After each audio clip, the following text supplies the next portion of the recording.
பிரபஞ்சம் வேணுமா, எர்ர சமுத்திரம் இருக்கு. ஆக்ஷன்ஸ் வேணுமா, அண்டர் தி வாட்டர் இருக்கு. బేభత్సం வேணுமா, ఎన్టీఆర్ అన్న இருக்கு. గూస్ బంప్స్ வேணுமா, అనిరుద్ధ అన్న బ్యాక్గ్రౌండ్ స్కోర్ ఇருக்கு. పాదఘట్టం వేணுమా, కొరటాల శివ ఇருக்கு. అర్థమైంది కదా పాజిటివ్స్ ఏంటో నెగిటివ్స్ ఏంటో ఈ మూవీ. ఫస్ట్ ఆఫ్ ఆల్ ఈ సినిమా ఎందుకు చూడాలి అంటే,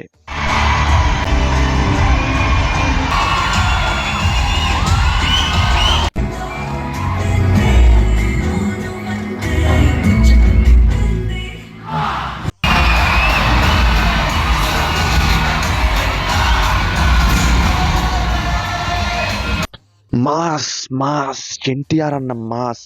ఇంట్రో సీన్స్కి, యాక్షన్ సీక్వెన్సెస్కి, ఫైట్ సీన్స్కి పేపర్లు ఎగరేస్తా సీటీ కొడతా ఉంటే ఆ ఫీలే వేరు. అందులోనూ RTC cross roads, it's life time experience by.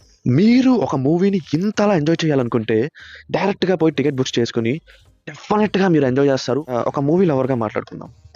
నేను మూవీ చూసేది స్టోరీ స్క్రీన్ ప్లే గురించి. ఈ సినిమాలో ఎంజీ చేసింది మాత్రం కొరటాల శివానే. మంచి దమ్ బిర్యానీ పెట్టి స్పైస్ లేనట్టు, ఉప్మా పెట్టి జీడిపప్పు లేనట్టు, పిజ్జా పెట్టి చీజ్ లేనట్టు, హై రేంజ్ వరకు వెళ్ళి ఎందుకు పోయా కింద పడేసావు సినిమాని. నా పాయింట్ ఏంటంటే, సినిమాకి కావాల్సిన అన్ని ఇంగ్రీడియంట్స్ ఉన్నాయి, బట్ ఒక proper story and proper screen play. Story మనం ఎప్పుడు చూసే అలాంటి స్టోరీనే, కానీ మనం స్క్రీన్ ప్లేతో చాలా మ్యాజిక్ చేయొచ్చు. శివ గారు ఏదో ఒక చిన్న ఎక్స్పెరిమెంట్ చేశారు. అంటే సెకండ్ హాఫ్లో చూపించాల్సింది ఫస్ట్ హాఫ్లో చూపించాల్సింది సెకండ్ హాఫ్లో. అంటే ఫస్ట్ తండ్రి క్యారెక్టర్ అండ్ నెక్స్ట్ కొడుకు క్యారెక్టర్ కింద. అలా ఎందుకు భయ్యా?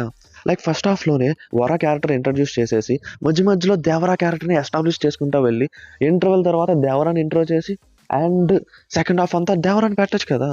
అప్పుడు ఎన్టీఆర్ గారు చెప్పిన లాస్ట్ 40 minutes లైక్ ఇంటర్వెల్ దగ్గర వచ్చేసి క్లైమాక్స్లో అండ్ ఒరిజినల్ క్లైమాక్స్ రెండు వరుస సీక్వెన్స్లో వస్తే నిజంగా పడవలో వర వెళ్తున్నప్పుడు పడిపోయింది దేవరా అటాక్ చేస్తే. అండ్ ఇంకోటి, కొరటాల శివ గారి మార్క్ అనుకోండి ఏదైనా అనుకోండి, ఆయన క్యారెక్టర్స్ అన్ని ఎందుకో ఒక సెటిల్డ్గా ఉంటాయి. ఎందుకని ప్రతి సినిమాలో హీరో క్యారెక్టర్ సెటిల్డ్గా ఉండడం? సేమ్ అలానే విలన్ కూడా అలానే ఉంటారు. ఇద్దరు సెటిల్డ్గా ఉంటే డ్రామా ఎక్కడ పండిద్ది భయ్యా? ఒకటి ఏదో ఒక హడావుడి చేస్తేనే కదా రెండో వాడు సెటిల్డ్గా జవాబు ఇచ్చినట్టు ఉంటుంది.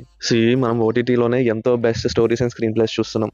ఇంత కోట్ల ఖర్చు పెట్టినప్పుడు యాజ్ ఎ ఆడియన్గా ఒక కొత్త స్టోరీ, ఒక కొత్త స్క్రీన్ ప్లే చూడాలని ఒక యాంగ్జైటీ ఉంటుంది. అది కొద్దిగా మిస్ అయింది ఈ సినిమాలో.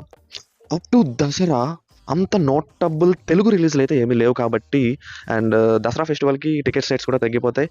ఫ్యామిలీస్ కనుక స్టార్ట్ అయితే కలెక్షన్ దుమ్ము రేకపోతుంది. తెలివైనోడిని ఏదో స్క్రీన్ ప్లే గురించి చెప్తున్నాను కాదు.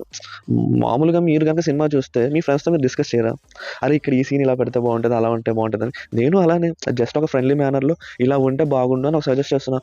మీకు అలానే సినిమా చూసినప్పుడు మీ ఎక్స్పీరియన్స్ ఎలా ఉందో కింద కామెంట్ సెక్షన్లో చెప్పండి. And this is Aakatayi Ashish signing off. आपका ये